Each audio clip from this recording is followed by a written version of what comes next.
মন্ত্র দেবো, হ্যাঁ সেই মন্ত্রতে সর্বসিদ্ধি লাভ হবে। আচ্ছা সেটা হলো কি জানো? কৃষ্ণ নাম। আচ্ছা আমার সঙ্গে বলো, হরে কৃষ্ণ হরে কৃষ্ণ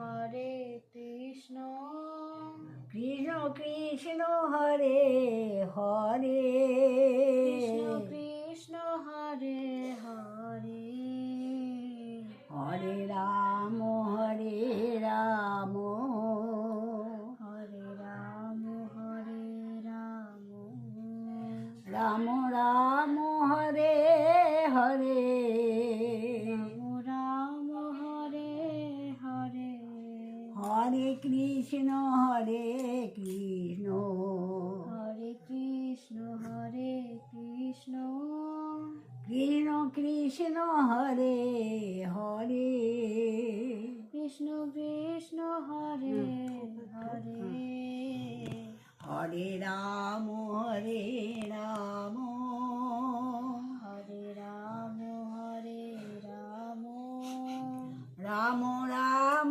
হরে হরে রাম রাম হরে হরে এটা মন্ত্র দিলাম তোমাকে।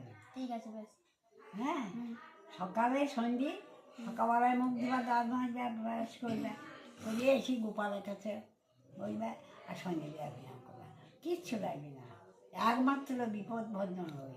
আর যখন গা বা দেখবে তোমার চোখের কোণে শিশির জল আসবে।